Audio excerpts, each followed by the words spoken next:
Hello friends, आज के lecture में हम लोग डिस्कस करने वाले हैं डैम्प्ड ऑसिलेशंस के बारे में। अब तक की जो भी हमने ऑसिलेशंस पढ़ी थी उनमें हमने एनर्जी का कोई भी लॉस कंसीडर नहीं किया था।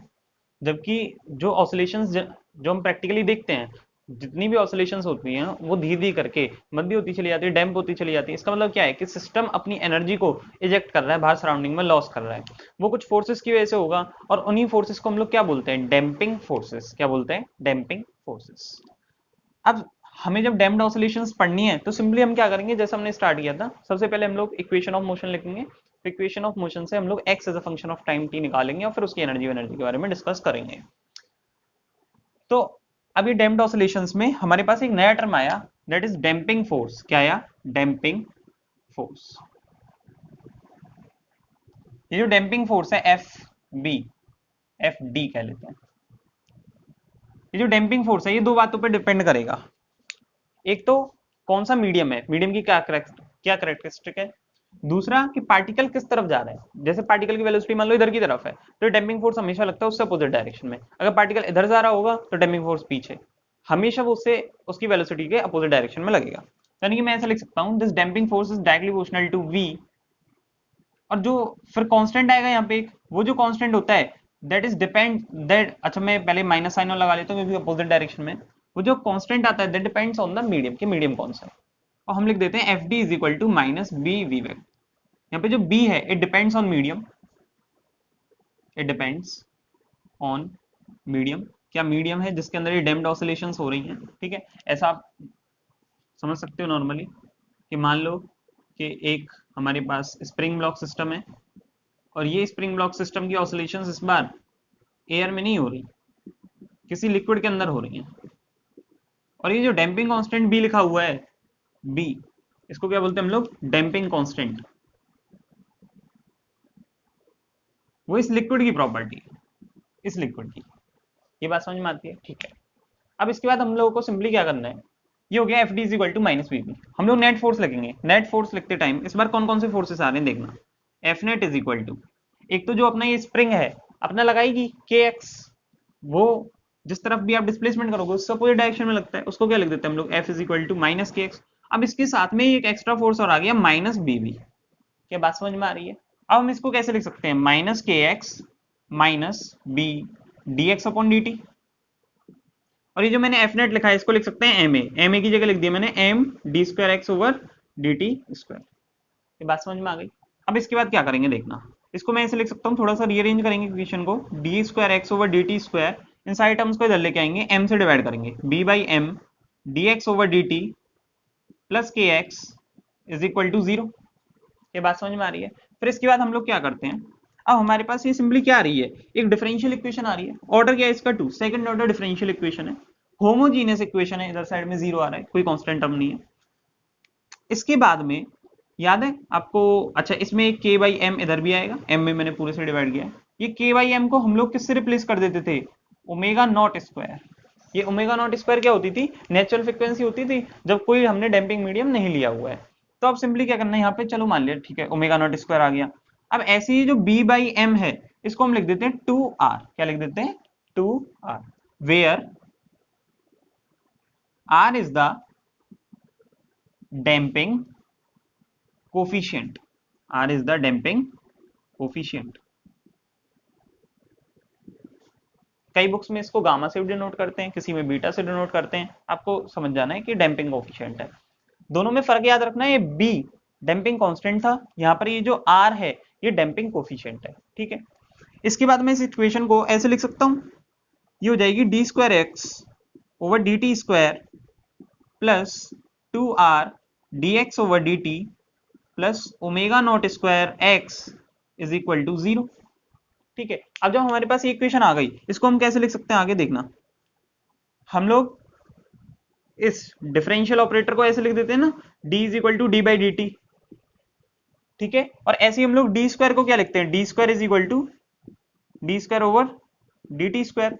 अब यही नोटेशंस मैं यहाँ पे यूज कर रहा हूँ, बस मेरे को करना क्या है ना, इस डिफरेंशियल इक्वेशन को सॉल्व करूंगा और इस डिफरेंशियल इक्वेशन को सॉल्व करके मेरे को dependent variable in terms of independent variable आ जाएगा, x as a function of t निकल के आ जाएगा। यही मेरे को चाहिए बस। क्या बात समझ में आ रही है? तो वही हम निकालते हैं। देखो इसको मैं ऐसे लिख सकता हूँ, D square X plus 2RdX plus omega naught square X is equal to 0।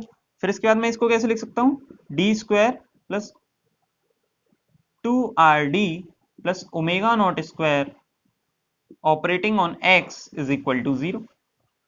बात समझ में आ रही है?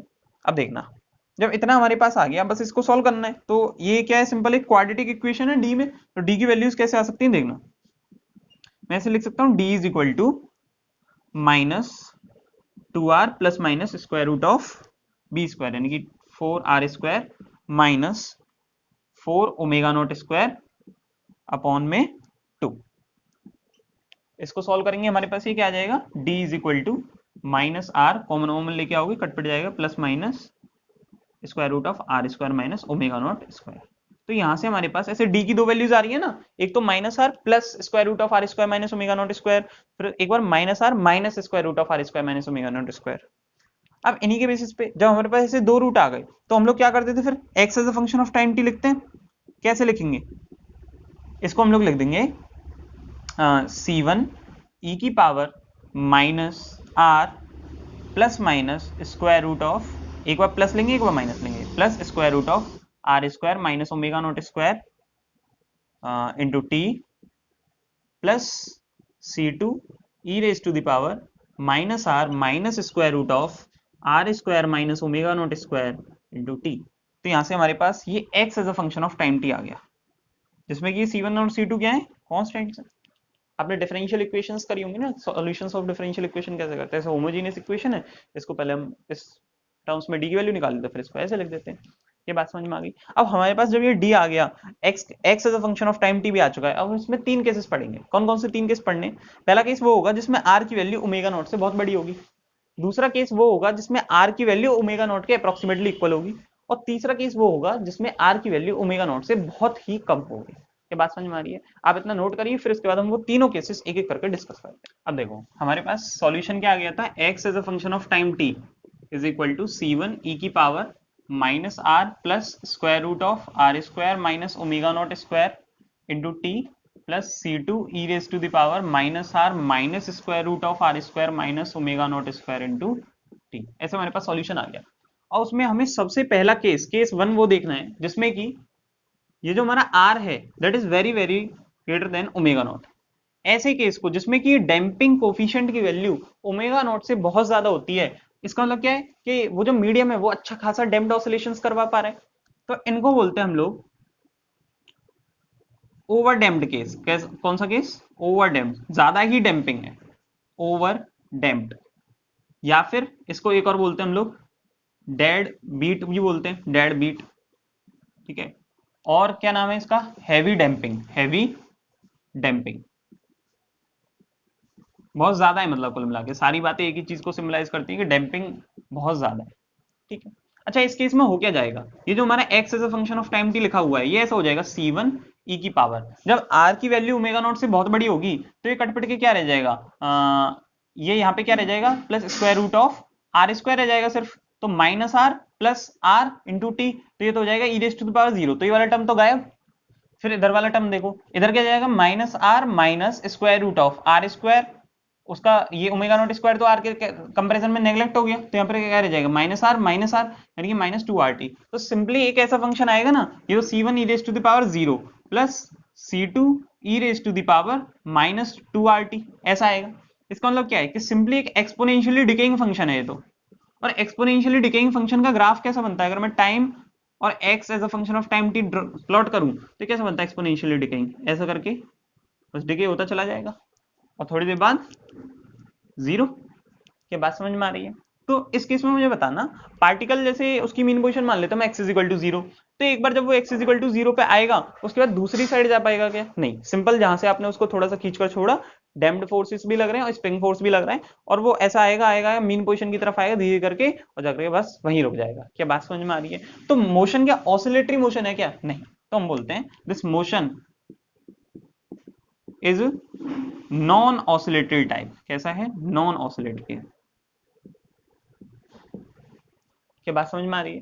ठीक है भाई। ये समझ में आया। तो हम इसके बारे में कोई बहुत ज़्यादा इंटरेस्टेड भी नहीं है कि भाई बहुत ज़्यादा डैम्पिंग हो रही है, कुछ ऑसिलेशंस हो तो हम बात करें आगे, कुछ टाइम पीरियड निकालें, एनर्जी निकालें, काइनेटिक एनर्जी, पोटेंशियल एनर्जी कैसे वेरी कर रही है, ठीक है। अगला केस हमारे पास आता है जब आर की वैल्यू ओमेगा नॉट के अप्रोक्सीमेटली इक्वल होती है, इसको बोलते हैं हम लोग क्रिटिकली डैम्प्ड। क्या बोलते हैं? क्रिटिकली डैम्प्ड केस, या फिर क्रिटिकल डैम्पिंग भी बोल देते हैं। तो क्रिटिकली डैम्प्ड केस में क्या होगा, आर की वैल्यू ओमेगा नॉट के बराबर, तो ये वाला टर्म जो स्क्वायर रूट वाले दोनों टर्म्स हैं वो तो हो जाएंगे जीरो, इधर बचेगा c1 e raise to the power minus rt plus c raise to the power c2 e raise to the power minus rt। तो इस तरीके से ये फिर हमने c1 और c2 दो दो कांस्टेंट लेके तो गलती कर दी, ऐसा नहीं है। ध्यान सोचना, हमारा जो ये काम, ये जो इक्वेशन आई थी किस डिफरेंशियल इक्वेशन को सॉल्व करके आई थी, इसको देखना, D square plus 2rd plus omega naught square operating on x is equal to zero. इससे हमारे पास डी की वैल्यू आई थी minus are plus minus square root of are square minus omega naught square. तो यहाँ से ये दो वैल्यूज हो जाती हैं, क्या क्या, minus are plus square root of are square minus omega naught square, और एक minus are minus square root of are square minus omega naught square. जब आर की वैल्यू ओमेगा नॉट के बराबर हो जाएगी तो ये माइनस आर के बराबर हो जाएगा और ये भी माइनस आर के बराबर हो जाएगा, तो ये दो अलग अलग थोड़ी ना आ रहे हैं। फिर इस तरह की जब होमोजेनियस इक्वेशंस को सॉल्व करके ऐसे डी की दो सेम वैल्यूज आ जाती हैं, आइडेंटिकल वैल्यूज आती हैं, तो उसके लिए हम x as a function of t कैसे लिखते हैं, ऐसे c1 e raise to the power minus are T plus c2 t e raise to the power minus are T. क्या बात समझ में आ रही है? क्योंकि दोनों सॉल्यूशंस जो होते हैं हमारे, ये जो हम दो अलग अलग कांस्टेंट ले रहे हैं, इनके साथ में ये जो सॉल्यूशंस हैं ये लीनियरली इंडिपेंडेंट होने चाहिए, ऐसा अपने डिफरेंशियल इक्वेशंस में पढ़ा होगा। अगर मैं दोनों को e raise to power minus are T E raise to power minus are T ले लेता तो लीनियरली डिपेंडेंट हो जाते ना, इसलिए नहीं लेते। तो हमारे पास जो इस केस में क्रिटिकली डैम्प्ड केस में सॉल्यूशन निकल गया था वो ये निकल गया था। इसको ऐसे लिख सकते हैं c1 plus c2 t E raise to power minus are T. तो इस केस में जब हम ग्राफ प्लॉट करते हैं, ध्यान से देखना, स्टार्टिंग में तो ये जो टाइम वाला फंक्शन है, ये जो लीनियर वेरिएशन है, ये t की स्मॉल वैल्यूज के लिए तो ये डोमिनेट करता है और एक्सपोनेंशियल कम पड़ जाता है। लेकिन जैसे जैसे हम लोग हायर वैल्यूज की तरफ मूव करते हैं, इसका इफेक्ट लगभग नेग्लिजिबल हो जाता है, टाइम की हायर वैल्यूज की तरफ इसका इफेक्ट लगभग नेग्लिजिबल हो जाता है और ये टर्म डोमिनेट कर जाता है, जिसकी वजह से वो एक्सपोनेंशियली डिकेइंग फंक्शन जैसा ही दिखता है लगभग, ठीक है। तो उसका ग्राफ भी कुछ कुछ ऐसा ही होता है। कैसा? ऐसा। क्या बात समझ में आ रही है? वो x as a function of time t और ये t। ध्यान से सोचने वाली बात क्या है, याद रखने वाली बात क्या है, कि जैसे मान लो क्रिटिकल डैम्पिंग के केस में उसे टाइम लग रहा है कुछ यहां तक, ये t1, तो ओवर डैम्पिंग का अगर ग्राफ इसी में प्लॉट करा जाता ना तो वो कुछ ऐसा आता है t2। यानी कि अगर आपसे पूछा जाए कि मीन पोजीशन पर वापस पार्टिकल किस केस में पहले लौट के आ रहा है, क्रिटिकल डैम्पिंग में या ओवर डैम्पिंग में, तो याद रखना है क्रिटिकल डैम्पिंग में। ये बात समझ में आ रही? ऐसा होता भी क्यों है ना, ओवर डैम्पिंग में डैम्पिंग कांस्टेंट की वैल्यू बहुत ही ज्यादा है, तो इतना ज्यादा डैम्पिंग फोर्स लगाता है कि अगर पार्टिकल एक जगह जहां से छोड़ा गया मीन पोजीशन की तरफ आ रहा है, पीछे से डैम्पिंग फोर्स बहुत तगड़ा वाला लग रहा है, जो कि उसको आने की मतलब बिल्कुल ही पूरी पूरी कोशिश कर रहा है, बस आने ही नहीं दे रहा है वो। ये बात समझ में आ रही है? तो वो बहुत देर बाद जाकर कभी अपनी मीन पोजीशन तक पहुंच पाएगा, जबकि क्रिटिकल टाइम में वो एक फाइनाइट टाइम में पहुंच जाता है, ठीक है। ये बात समझ में आई? अब जो हमारे लिए सबसे ज्यादा इंटरेस्टिंग केस है वो थर्ड वाला है। कौन सा वाला? जिसमें कि आर की वैल्यू ओमेगा नॉट से छोटी है। बात समझ में आ रही है? अभी पहले नोट करो, फिर वो हम थर्ड वाला केस डिस्कस करते हैं, उसको हम बोलते हैं लाइट डैम्पिंग। तो हम थर्ड केस देखते हैं। थर्ड केस क्या था हमारा?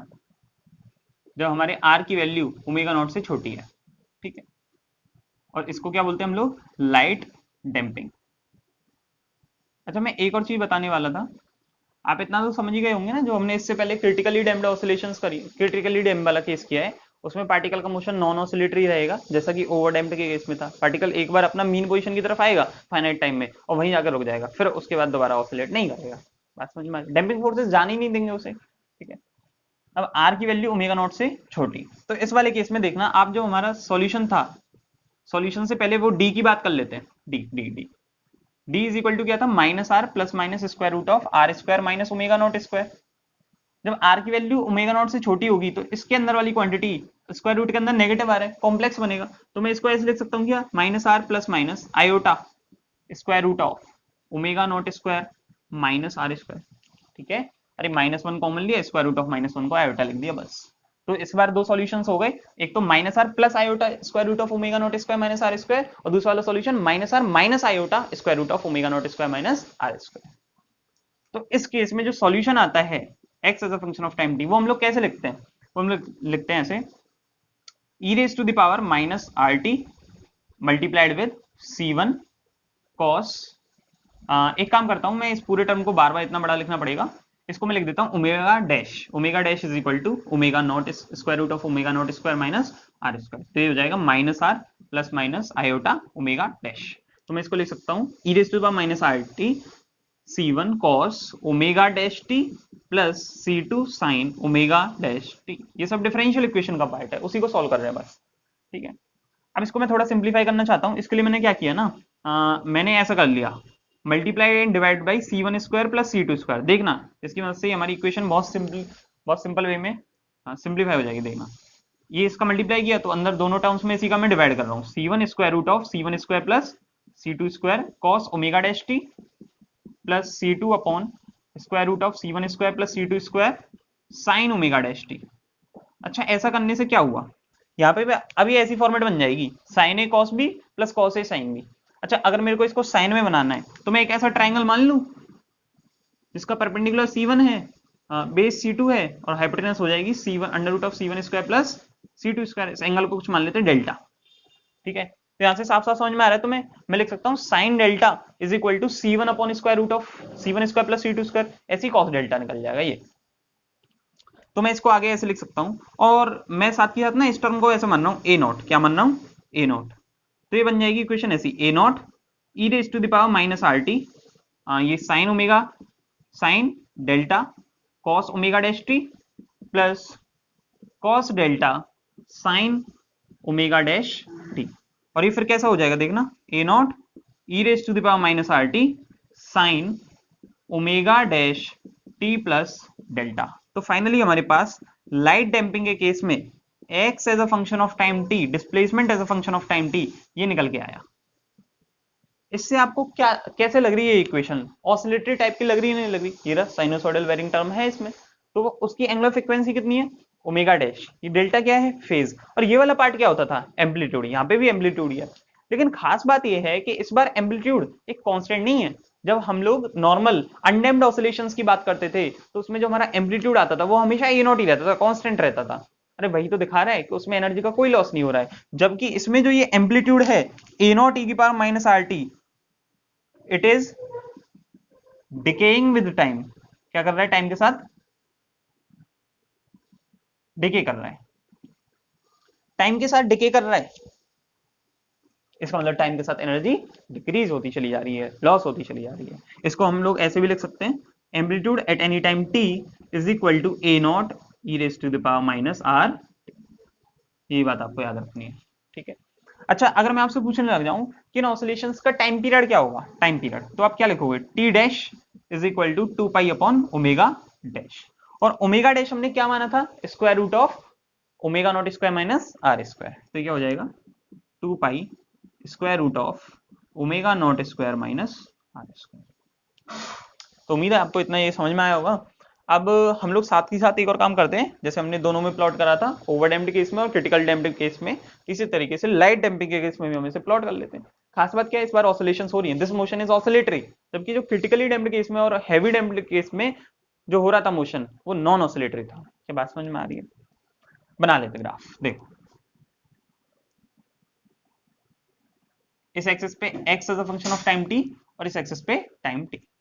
तो अगर हम ये बनाने जाएं तो देखना कैसा बनेगा ग्राफ। मान लेते हैं यहां से स्टार्ट होता है कि पहले ये एम्पलीट्यूड था इतना, फिर ऐसे ही अपोजिट डायरेक्शन में जाएगा, फिर ऐसे जाने के बाद आप देखना धीरे धीरे करके क्या हो रहा है, एम्पलीट्यूड कम होता चला जा रहा है। कुछ बात समझ में आ रही है? और धीरे धीरे करके बहुत टाइम बाद ये एम्पलीट्यूड बिल्कुल डाई आउट हो जाएगा। क्या बात समझ में आ रही है? ये जो मैंने अभी ग्राफ प्लॉट करा है ये इस इक्वेशन का है, xt is equal to A naught e raise to the power minus are t sine omega dash t plus delta. अब मैं इसी के अंदर ऐसे करके ये बनाने जा रहा हूँ। मैं क्या कर रहा हूँ, जितने भी सारे एम्पलीट्यूड्स है ना, सारे एम्पलीट्यूड्स के ऐसे पीक्स को मिला रहा हूँ। तो जब मैं एम्पलीट्यूड्स की पीक को मिलाऊंगा तो मैंने डॉटेड ग्राफ बनाया है, वो क्या है, वो इस amplitude as a function of time देगा। तो ये जो ग्राफ है ये डॉट डॉट वाला, this is a as a function of time t is equal to a naught e raised to the power minus r t। क्या बात समझ में आ रही है? ठीक है। इसी में अगर हम लोग क्रिटिकली डैम्प्ड और हैवी डैम्प्ड को कंपेयर करें, हमें पता है क्रिटिकली डैम्प्ड में पहले आता पार्टिकल मीन पोजीशन पर और हैवी डैम्प्ड में थोड़ी देर बाद। तो ऐसे में ग्राफ्स का नाम दे देता हूँ, ये ग्राफ मान लो 1, ये 2 और ये वाला 3। तो 1 2 3 में अगर हम देखें तो ये जो हमारा 1 वाला ग्राफ है इट इज क्रिटिकली डैम्प्ड। कौन सा है? Critically damped. 2 वाला है हमारा ओवर डैम्प्ड और थर्ड वाला हमारा अंडर डैम्प्ड।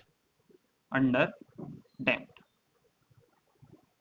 लाइट डैम्पिंग बोलते हैं, फिर अंडर डैम्प्ड ऑसिलेशंस भी बोलते हैं। क्या बात समझ में आ गई आपको? इतनी कुल मिला के हुआ क्या था, ठीक है। अब हम लोग इसके बाद पहले इस पे बेस्ड एक क्वेश्चन करेंगे, फिर आगे बढ़े। देखो आगे हमारे पास एक क्वेश्चन है जो कि जैम जियोफिजिक्स 2010 में आया है। मैंने वो स्क्रीन पे आपके वो क्वेश्चन दिखा रखे हैं।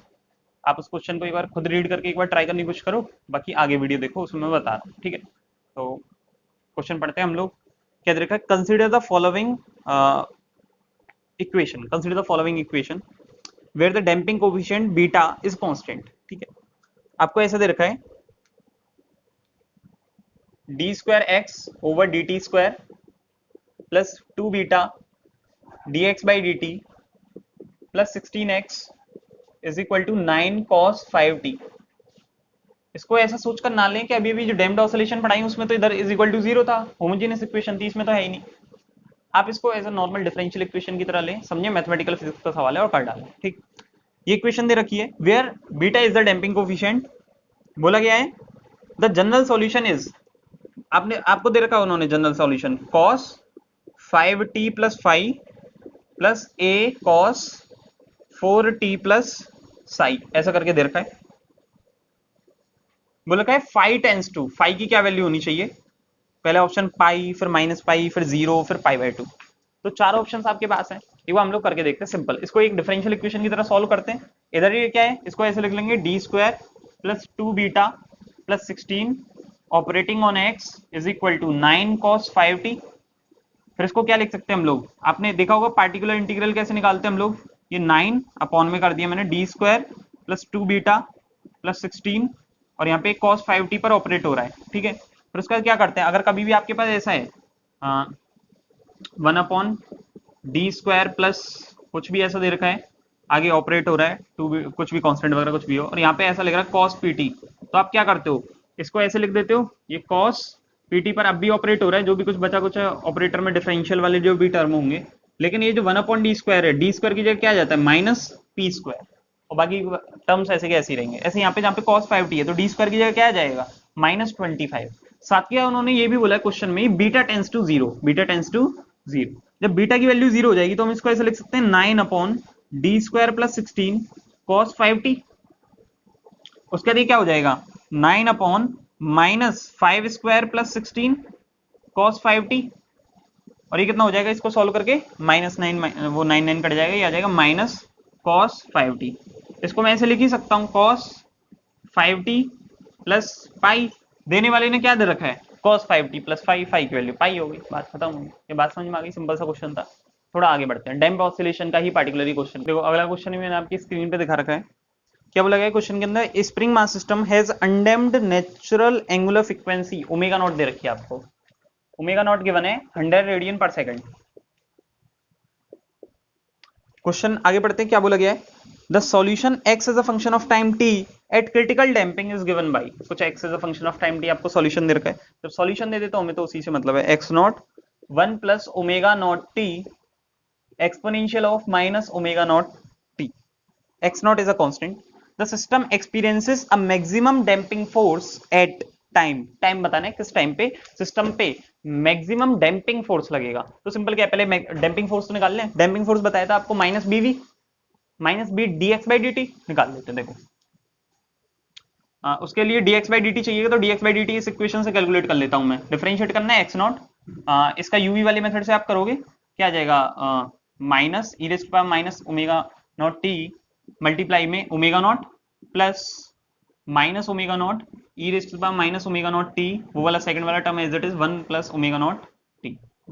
इसको सॉल्व करेंगे, देखेंगे क्या आएगा, देखना x naught e raise to power minus omega naught t बाहर, ओमेगा नॉट भी बाहर, इधर बच गया क्या 1, इधर क्या बच गया -1 माइनस ओमेगा नॉट टी, 1 से 1 कैंसिल आउट हो गया। ये डैम्पिंग फोर्स कितना आ गया minus x naught omega naught square t e raise to the power minus omega naught ये डैम्पिंग फोर्स आ गया, नहीं सॉरी डैम्पिंग फोर्स नहीं, अभी dx बाई dt आया, हमें निकालना है डैम्पिंग फोर्स। डैम्पिंग फोर्स कितना हो जाएगा, minus B D x by D T.